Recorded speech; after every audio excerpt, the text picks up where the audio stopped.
I want to be clear about something before I say anything else. I am not telling you this because I think you can help me. I'm telling you this because I found a file with my name on it in a building where I was the only living person. And that file contained an incident report for something that hasn't happened yet. Or maybe it has. I don't know anymore. The dates stopped making sense around 4 in the morning, and I'm not sure they've started again. I took a job guarding files. That's it. That was the whole job. Municipal records, exposed to water damage, scheduled for shredding. The county needed someone to sit in the building overnight and make sure nobody broke in, no pipes burst, no homeless people started a fire in the stacks. 12-hour shift, 7 p.m. to 7 a.m. 3 nights a week. $16 an hour. No benefits, no partner, no weapon. Just a desk, a logbook, and a ring of keys for doors I was told never to open. I should not have taken that job. I knew it on the first night, and I knew it worse on the second. And by the third night, I had found the file and I understood that it didn't matter what I should or shouldn't have done. Because the building had already decided I worked there. Not in the way you decide to go to a job.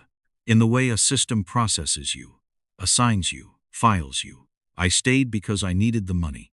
That's the only honest answer. Not because I was brave. Not because I was curious. I stayed because I owed $1,100 on my electric bill, and my landlord had already taped the first notice to my door, and $16 an hour times 12 hours times 3 nights a week was the difference between sleeping in my apartment and sleeping in my car. You don't walk away from that math. You don't quit a job because the building smells wrong and the fluorescent lights buzz at a frequency that makes your teeth ache. You stay. You drink the bad coffee. You write your name in the logbook. You sit at the desk and you tell yourself this is fine. Because the alternative to fine is nothing. And nothing is worse than anything a building full of dead paperwork can do to you. That's what I told myself. Anyway, I'd been out of steady work for 5 months when I found the listing. I don't want to get into the full story of how that happened because it doesn't matter now. And it mattered too much then. Short version. I'd been doing warehouse work through a staffing agency. The contract ended. The agency said they'd call when something else came up, and they didn't call. That was February. By July, I'd burned through what little savings I had. Applied to everything I could find online. Done 2 interviews that went nowhere. And started selling things I shouldn't have been selling. My microwave. My second pair of work boots. A watch my father gave me when I turned 21 that I told myself I'd buy back when things turned around. I was not in a position to be selective. The listing was on one of those local job boards that looks like it was built in 2003 and never updated. White background, blue text, no pictures, the posting said. Overnight security monitor needed for municipal records storage facility. No experience required.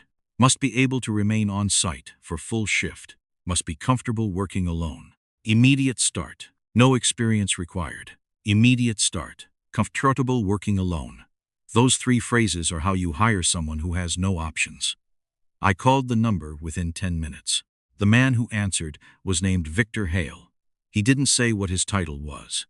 He didn't say what department he was with. He said, "You're calling about the overnight position?"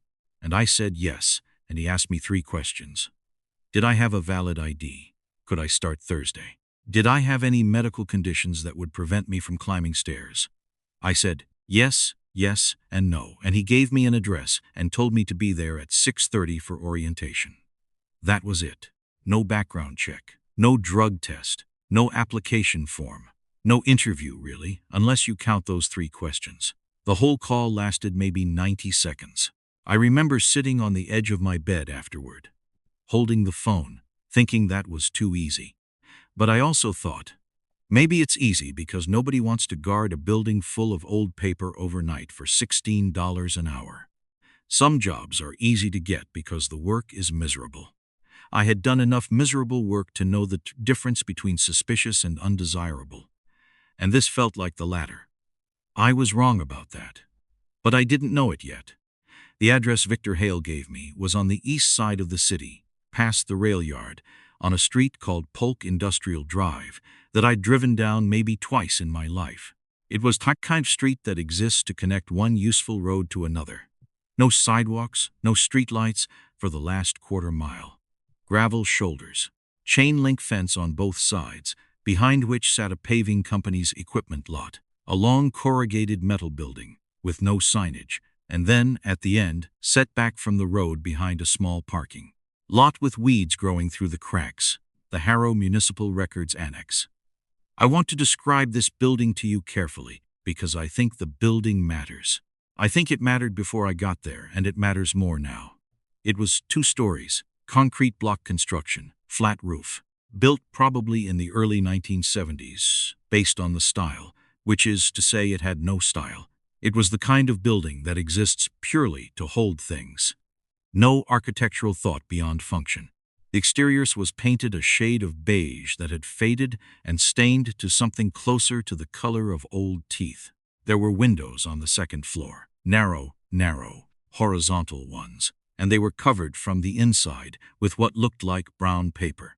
The 1st floor had no windows at all, just a single glass door at the front, a loading dock on the east side with a roll-up metal door, and an emergency exit on the west side that was chained shut from the outside. The parking lot had space for maybe 15 cars. When I pulled in at 6:25 on Thursday evening, there was one other vehicle, a gray sedan, clean but not new, parked close to the entrance. I parked next to it and sat for a moment looking at the building. The glass front door reflected the sunset behind me, so I couldn't see inside. The air outside smelled like hot asphalt and the faintly metallic scent you get near rail yards. Somewhere behind the building, I could hear the low, arrhythmic clanking of a rail switch. I went in. The front door opened into a small vestibule with a second interior door, the kind of security airlock setup you see in government buildings. The vestibule had a tile floor, beige walls, and a wall-mounted camera that I noticed immediately was not connected to anything. The cable hung loose behind it, the end stripped bare. The interior door was heavy, steel core, and it was propped open with a rubber wedge. Past the door was the lobby, if you could call it that. A rectangular room, maybe 20 by 30 feet, with a reception counter on the left, a security desk on the right, a hallway going straight back, and a stairwell door marked with a plastic sign that said, "2nd floor, authorized personnel only." The carpet was commercial grade, that flat, dense, dark blue-gray type they put in government offices, and it was worn to a shine along the main traffic paths. The ceiling tiles were water-stained in a pattern that suggested a leak on the 2nd floor that had been fixed but never cleaned up after. The fluorescent lights were on, all of them, and about a third of them were buzzing. Not loudly. Just enough that you'd hear it in the quiet. Victor Hale was sitting behind the security desk. He was maybe 60, maybe older. Thin, gray hair, cut short. He wore a white dress shirt with no tie, dark slacks, and the kind of black leather shoes that government employees buy once and wear for a decade. He had a clipboard in front of him and a styrofoam cup of coffee that he wasn't drinking. When I walked in, he looked up, checked a watch on his wrist, and nodded once. "You're the new overnight," he said. I told him I was. He stood up, picked up a manila envelope from the desk, and handed it to me. Inside was an ID badge on a lanyard, my name already printed on it, which meant he'd made it before I arrived. A single sheet of typed instructions, and a key ring with 4 keys. The keys were labeled with strips of masking tape. Front, stairwell, file room C14, and one that just said "Do not use." I looked at the 4th key. "That one's for the loading dock," Victor said before I could ask. "It's been jammed since March. If you try it, you'll break the lock and we'll have to replace the whole mechanism, so don't." I put the lanyard around my neck. He walked me through the building. Not thoroughly. Quickly, the way someone walks you through a task they've explained too many times to care about anymore. "Here's the front desk. Here's the phone. It doesn't work. The line was disconnected when the annex was decommissioned. It's still sitting there because no one's come to take it. Don't worry about it. Here's the logbook. Write your name, the date, and the time you arrive. Write the time you leave. If anyone comes to the door, and no one will, Do not let them in. You are not authorized to admit anyone. If there's an emergency, use your cell phone and call 911. Here's the bathroom. First door on the right down the hall. Here's the break room. Second door. There's a coffee machine in there. It works. Filters are in the cabinet. Here's the hallway to the file storage area. The door at the end is C14. We walked the hallway.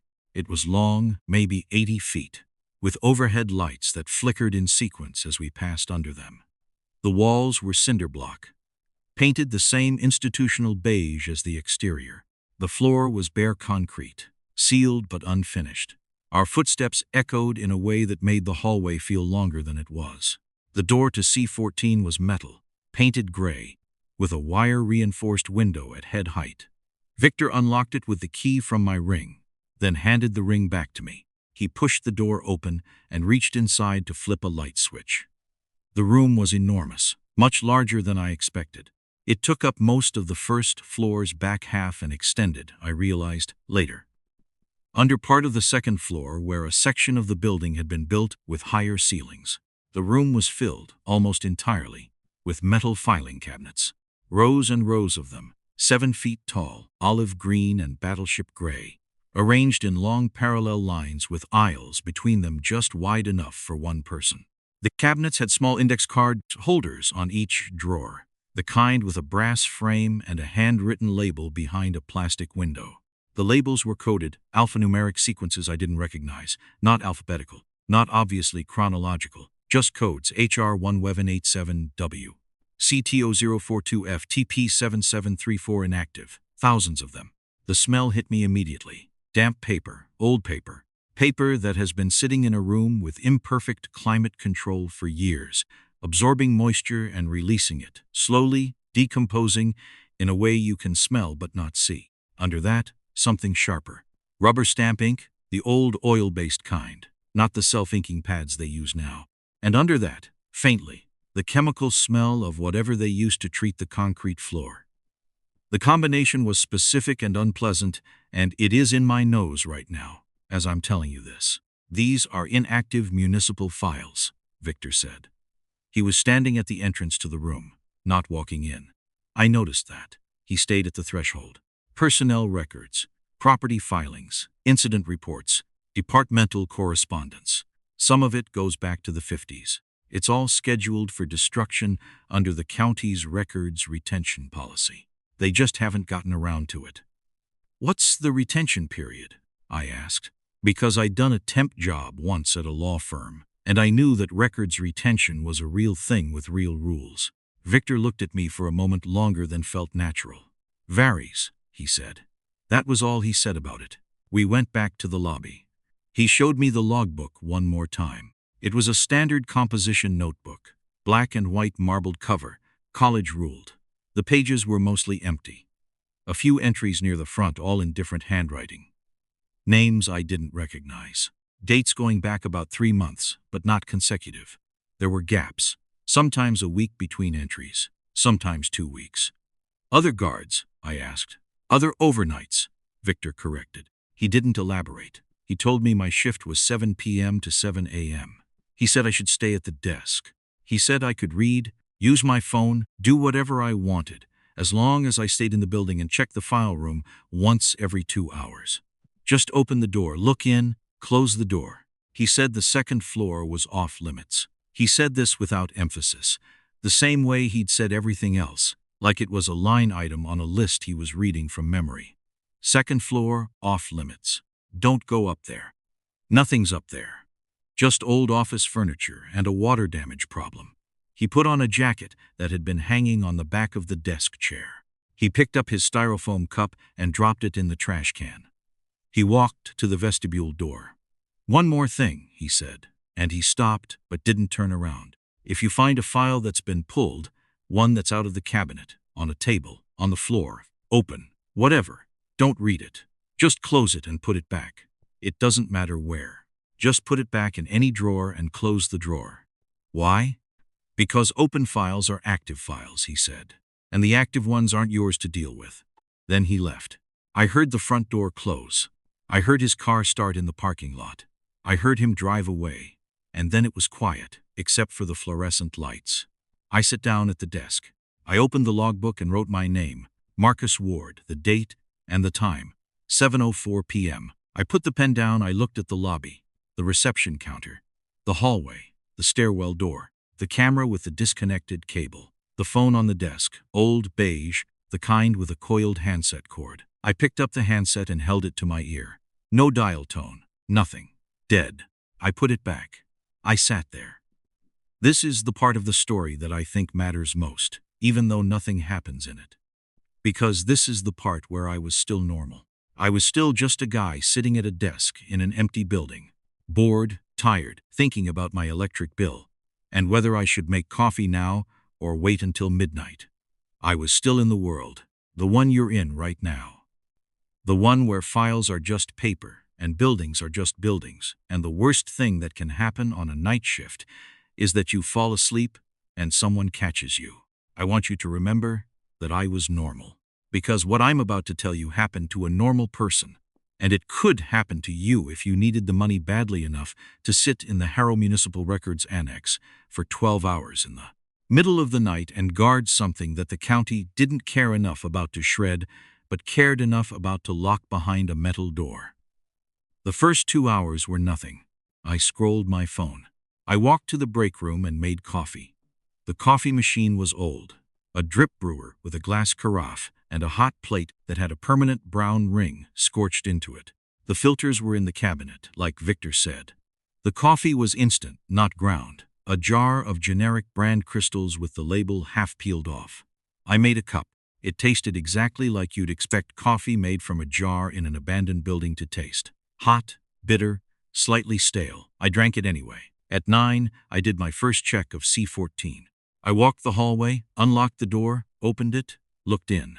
The lights were still on from when Victor had turned them on during the tour. The filing cabinets stood in their rows. Nothing moved. Nothing was out of place. The room was cold, colder than the hallway, colder than the lobby. I assumed it was climate-related, something about the concrete and the lack of heating in that section.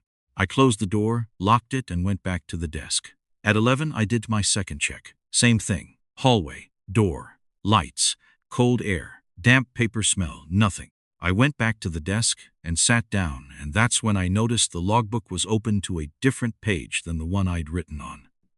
I want to be precise about this. When I'd signed in at 7:04, I had written on the third page of the notebook. Pages 1 and 2 had the earlier entries, the other overnights. Page 3 was fresh except for my entry at the top. I had closed the notebook and set it on the desk to the right of the phone.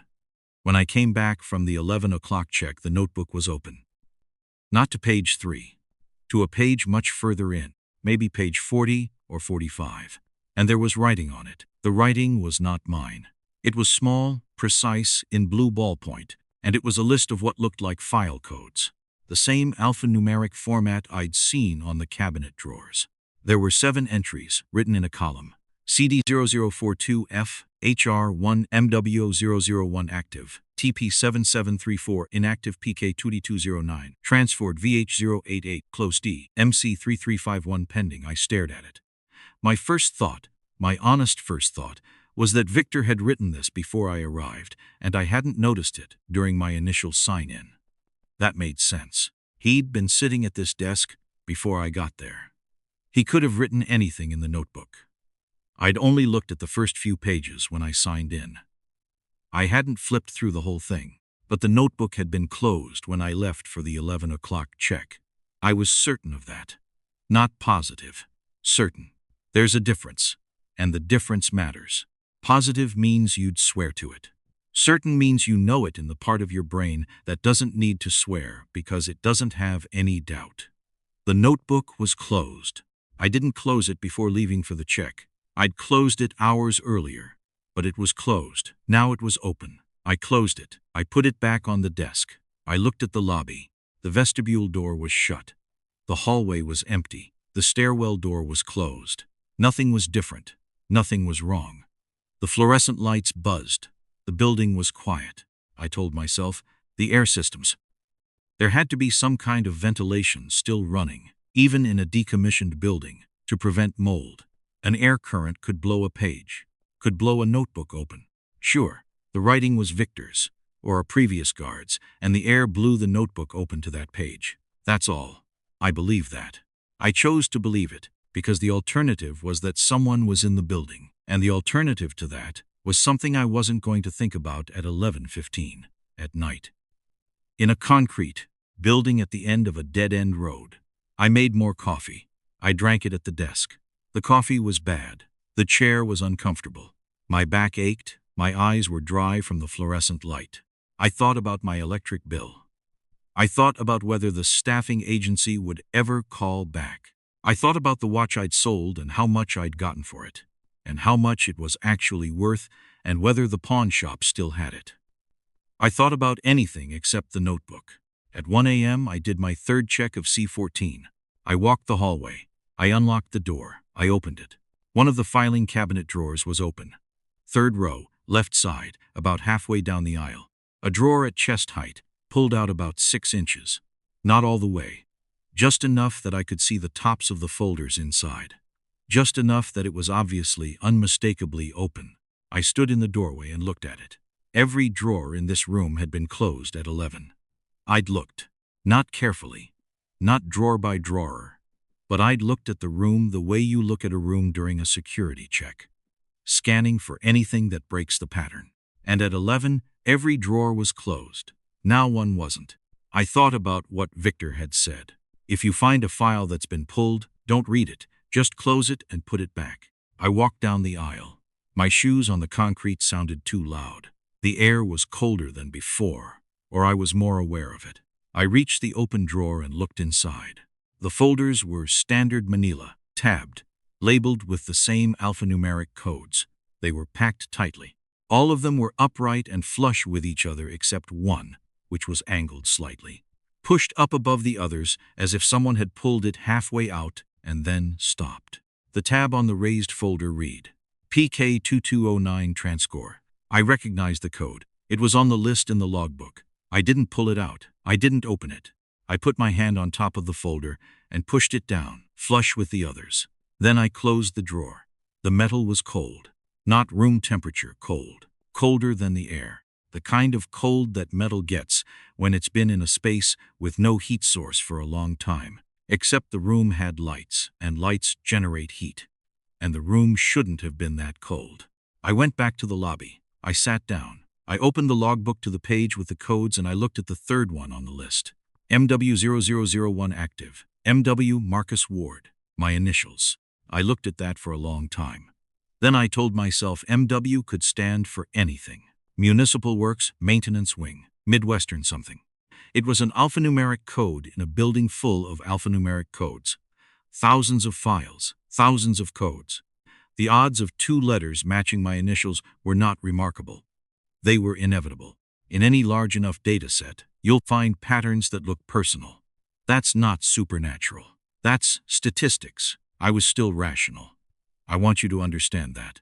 At 1:15 in the morning, sitting in that lobby, I was still making sense. I was still the kind of person who explains things with statistics and air currents and previous employees. I was still on this side of the line. The line moved at 2:47 a.m. That's when the phone rang. The dead phone. The disconnected phone. The phone with no dial tone that I had personally checked 4 hours earlier by picking up the handset and listening to nothing. That phone rang. It didn't ring the way modern phones ring. It rang the way old desk phones ring, with an actual bell inside the housing. A mechanical sound, metal hitting metal. It was loud. In the silence of the building, it was like a fire alarm. My whole body reacted before my brain did. I was standing before I knew I'd stood up, and my chair had rolled back and hit the wall behind me. The phone rang again, and again. I picked it up. There was static. Not white noise, structured static, the kind you hear on a bad analog connection, with rhythm to it, almost like breathing but not breathing. Like the sound a phone line makes when it's connected to something, but the something isn't a person. Then a voice. It was not a good connection. The voice was thin, flat, genderless in the way that very distorted audio is genderless. It said 5 words and then the line went dead. Check file MW0001 Marcus. The static stopped. The dial tone did not return. The handset was dead again in my hand, the same nothing I'd heard at 7 o'clock. I put it down. I stood behind the desk, and I felt something I need to describe accurately because it's important. I did not feel afraid. Fear is what happens when you see something dangerous. What I felt was the sudden, physical awareness that my situation had changed and I had not been informed. Like showing up to work and finding out the company was sold and your position was eliminated.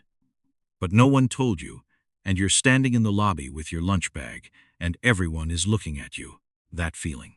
Administrative, procedural, the sense that a decision had been made about you, without you, and you were the last to know. I did not go check file MW0001. Not yet. I sat back down. I pulled out my cell phone.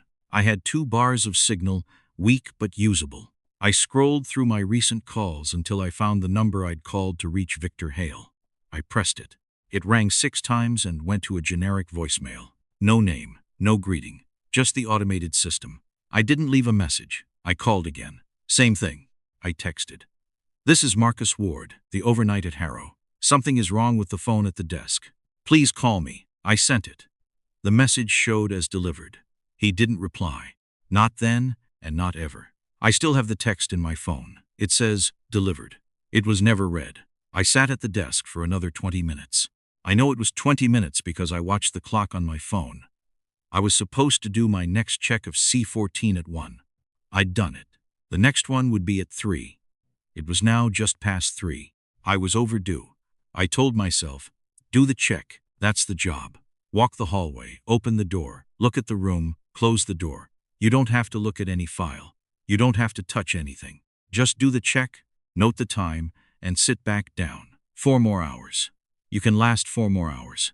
In 4 hours, the sun comes up, and you can leave, and you never have to come back. Except I did have to come back.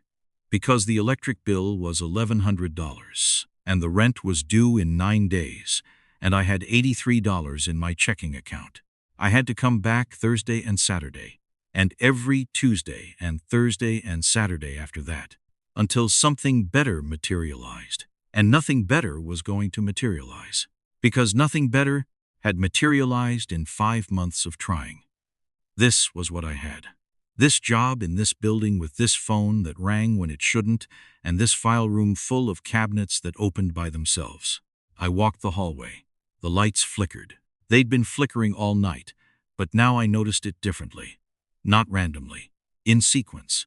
Each one dimming slightly as I passed under it, then brightening again behind me, as if the building were tracking my position. I told myself, old wiring. Ballast problems. Fluorescent lights flicker. That's what they do. That's literally a known characteristic of fluorescent lighting. I unlocked C14. I opened the door. The room was different, not dramatically. Not in a way I could photograph and show you and say, look, see, it changed.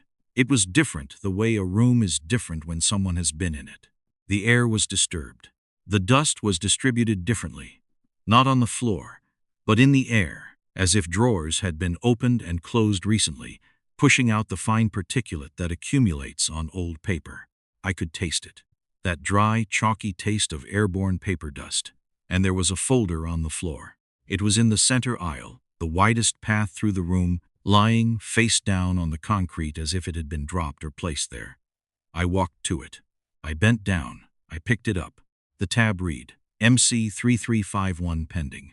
I remembered Victor's instruction. Don't read it. Close it. Put it back. I want to tell you I didn't read it. I want to tell you that I followed instructions, that I was disciplined, that I respected the rules of a job I barely understood. But I was tired and I was scared in a way I wasn't admitting to myself, and I needed to see something inside that folder that made sense. I needed evidence of normalcy. A tax document. A property record. A building inspection report from 1987. Anything that proved the file room was just a file room, and the folders were just folders, and I was just a man doing a bad job for bad money in a bad building. I opened it. Inside was a personnel file. Standard format, the kind you'd see in any HR office. Name at the top, Miriam Cole. Date of birth, social security number, address, employment history. There was a photograph stapled to the upper right corner, A small color print, the kind they take for ID badges. A woman, maybe 40, brown hair pulled back, looking at the camera with the kind of expression people have in ID photos. Not smiling, not frowning, just present. The employment history listed her as a records clerk, level 2, assigned to the Department of Civil Storage, stationed at the Harrow Municipal Records Annex. Start date, March 4, 2019. There was a section for job performance notes, mostly empty. A section for disciplinary actions, blank. A section labeled status, and in that section, in the same small blue handwriting I'd seen in the logbook, one word, pending. Below the status line, there was a section labeled Note Gentus, internal use only. There was a single entry, handwritten, undated. Employee expressed concern regarding file activity during overnight shifts. Employee was advised to follow standard filing procedure per Department Protocol 4 Aleph and to refrain from engaging with active files. Employee subsequently failed to report for 3 consecutive shifts. Status reclassified. See Archive Disposal Unit for final processing. I read it twice. Archive Disposal Unit. Final processing. I closed the folder. I put it in the nearest open drawer, which I had to pull open because it was closed, and the metal handle was so cold it hurt my fingers. I pushed the drawer shut, and I stood in the aisle between 2 rows of 7-foot filing cabinets, and I breathed. Miriam Cole. She had been an overnight here. Or a clerk, or something. She had noticed something wrong with the files. She had reported it. She had been told to follow procedure. And then she had stopped coming to work. And her file had been reclassified to pending, and someone had written a note about the Archive Disposal Unit and final processing, and her folder had been placed on the floor of C14 in the middle of the night, while I was the only person in the building. I went back to the lobby. I picked up the logbook and flipped to the first pages, the ones with the earlier entries. I read every name. There were 6. None of them was Miriam Cole, but one of them, the third entry, dated about 7 weeks ago, just said MC with a time in and no time out. No time out. She had signed in and never signed out. Or she had signed out and someone had erased it. Or she had never left. I put the logbook down. I need to tell you about what happened next. But I need to tell you what I was thinking first. Because what I was thinking is the reason I made the mistake. I was thinking about the file codes. The list on the page in the logbook. I'd recognized mine. MWE0001 active. I'd found PK2209 transfer in the open drawer. I'd found MC3351 pending on the floor. That left 4 codes I hadn't matched to anything. One of them was VH0088 closed, VH Victor Hale, and his code said closed, not active, not pending, not transfer, closed, like a case file, like something that was finished. I thought about Victor Hale, his age, his tiredness, the way he'd stayed at the threshold of C14 and not walked in. The way he'd told me about the files without really telling me anything. The way he'd said, other overnights, instead of other guards. The way he'd left quickly, efficiently, like someone who knew exactly how long he could stay in the building before something happened. I thought, Victor Hale is a file too. He has a code. He's in the system. Whatever system this is, he isn't outside it. He's just in a different category. And then I thought, I'm MW0001 active. Active. The files in C14 are inactive. Victor said so. Inactive municipal files scheduled for destruction. But mine said active. And Miriam Cole's said pending. And PK2209 said transfer. These weren't old files waiting to be shredded. These were current. Someone or something was maintaining them, updating them, moving them from status to status, active, pending, transfer, closed. I knew what I was going to do before I admitted it to myself. I was going to go back into C14 and look for my file, MW0001 active. I was going to find it and open it and read it because I needed to know what it said. Not because I was curious, because I thought that if I could see my file, I could understand the system, and if I could understand the system, I could make it stop. Or at least I could know what it wanted. I could follow the procedure, like the note in Miriam Cole's file said, and I could get through the night, and I could figure out the rest in the daylight. That was the mistake. I'm telling you now so you know. The mistake wasn't going into the file room. The The mistake wasn't reading Miriam Cole's file. The mistake was believing that understanding the system would give me power over it. That if I could find my file and read my file and know what the system knew about me, I could correct it, annotate it, contest it, the way you contest an error on a credit report. I thought the file was a record of me, and records can be wrong, and wrong records can be fixed. But the files in C14 are not records. Records describe things that have happened. These files describe things that are happening, things that will happen. The file doesn't follow reality. Reality follows the file. I didn't know that yet. It was almost 4 in the morning when I went back to C14 for the last time. The hallway felt longer. I know it wasn't. I know hallways don't change length. But the walk felt longer, and my footsteps sounded different, duller, more absorbed, as if the concrete were softer. The air was thicker. The paper dust taste was stronger. The fluorescent lights above me were no longer flickering individually. They were dimming together, in a slow pulse, like the building was breathing. I unlocked the door. The key turned harder than before, or my hands were less steady. I opened the door and stepped inside. The room had reorganized. I need to be careful with how I say this because I don't want you to think. I mean, the cabinets had moved. The cabinets were in the same rows, the same positions. The room itself was the same, but the labels on the drawers were different. Not all of them. But the ones nearest to me, the first row on either side of the main aisle, had new labels. Or changed labels. Labels that had been alphanumeric codes before, and now were names, human names. I read them as I walked down the aisle. Peterson, David R., inactive. Gomez, Maria Elena, closed. Whitfeld, Thomas J. Transfer comp Nakamura, Kenji pending review. Foster, Angela, see file VH0884 for cross-reference. These were not municipal property records. These were not building inspections or tax filings or zoning permits. These were people. Every drawer, every file, every folder in this room was a person, and the codes were the system's way of tracking them, classifying them, deciding what they were. I kept walking. I was looking for the W's, or for my code, or for anything that said Marcus Ward.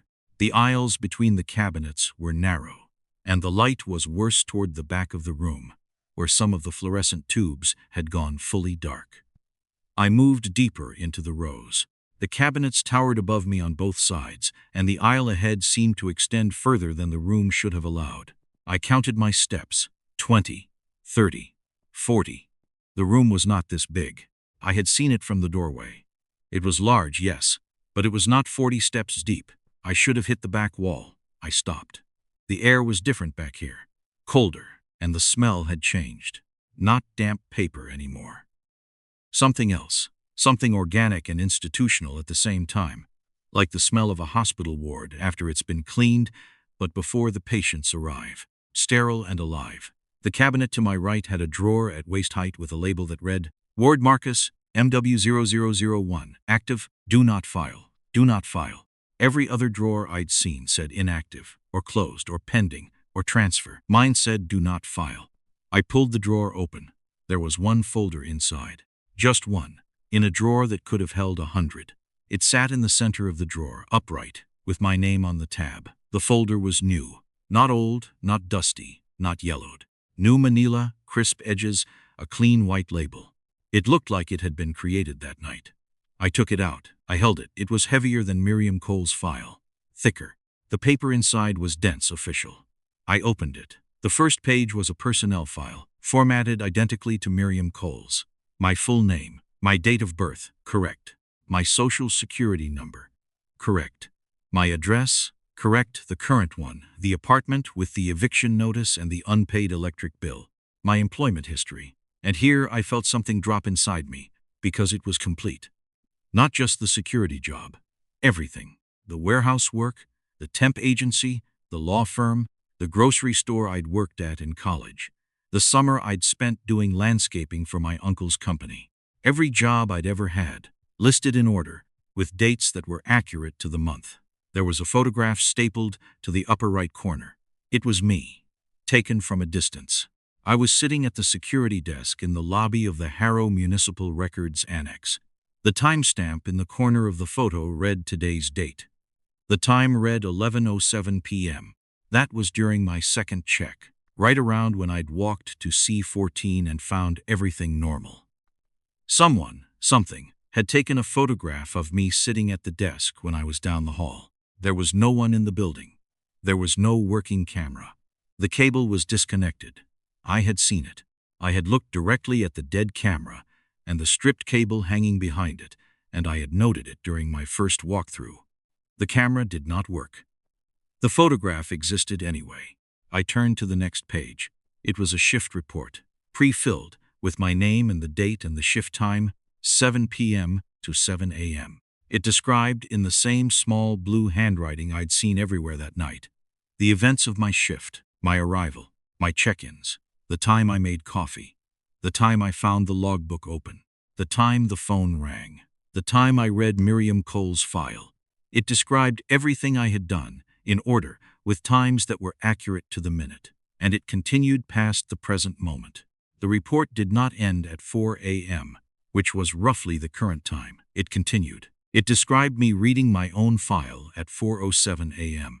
It described me attempting to remove the file from the room at 4:15 a.m. It described me returning to the lobby at 4:22 a.m. with the file.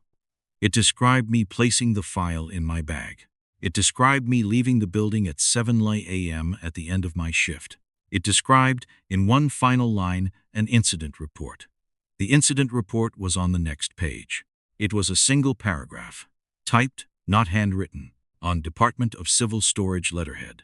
It read, Employee Marcus Ward, MW0001, assigned to Harrow Municipal Records Annex, overnight security monitor, is hereby reported for violation of Department Protocol 4 Aleph. Removal of active file from designated storage area. Employee removed file MW0001 from room C14 during overnight shift. File has been recovered. Employee status reclassified. Transfer authorized. See attached transfer notice. I turned to the last page. It was a transfer notice. My name, my employee number. My current assignment, Harrow Municipal Records Annex, night shift. The effective date of the transfer was tomorrow. The reason for transfer was listed as reclassification. Protocol 4 Aleph, mandatory reassignment. The destination was typed in bold at the center of the page. North Point Lighthouse. Night shift, pending. Below that, one handwritten line in blue ink. Report to new assignment. Do not contact previous supervisor. Do not return to Harrow Annex. Do not access personnel file at new location. I stood in the aisle holding my own file, and I understood three things at once. First, the file had already described what I was going to do. It knew I would find it. It knew I would read it. It knew I would try to take it with me. Everything I had done that night, every decision I thought I was making, was already recorded in a file that existed before I made the decision. I was not discovering the file. The file was processing me. Second, Miriam Cole had been here before me. She had found something wrong. She had reported it. She had followed the procedure, or failed to follow it, and her status had been changed to pending, and the archive disposal unit had been mentioned, and she had never signed out of the logbook. However many overnights had worked this building before me, they had all followed the same path. Find the files. Read the files. Get filed. Third, I was going to take the file. I knew it because the file knew it. I was going to put it in my bag and carry it to the lobby and wait for 7 a.m. and leave and drive home and try to make sense of it in the daylight. And when I did that, I would trigger the incident report, and the transfer would be authorized, and I would be sent to North Point Lighthouse for the night shift, and the cycle would continue. The system doesn't care if you understand it. The system files you regardless. I had one thought, one defiant, rational, stupid thought.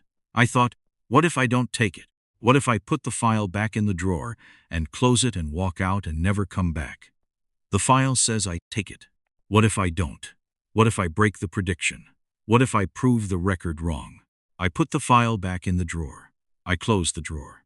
I walked out of C14, and I locked the door, and I went back to the lobby, and I sat at the desk, and I did not take the file.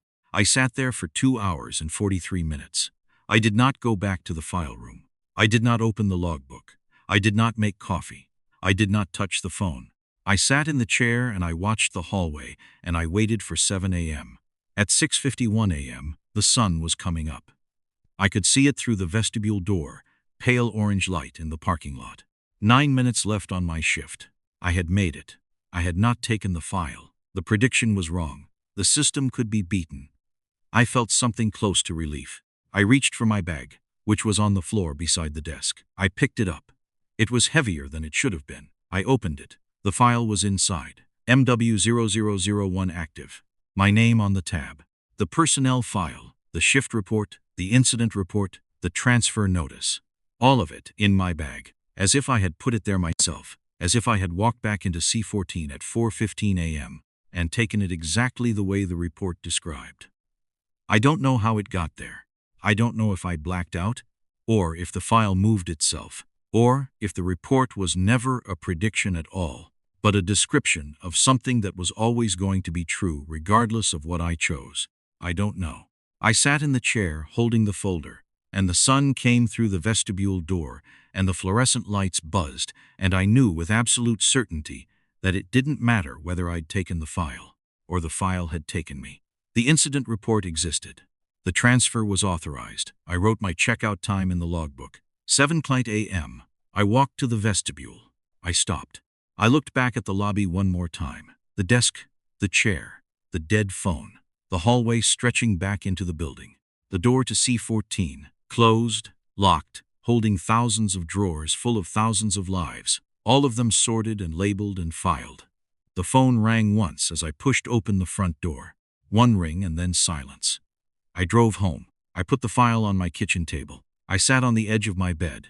I think I slept for an hour, maybe 2. When I got up, the file was still on the table. I opened it to the transfer notice and read the destination again. North Point Lighthouse.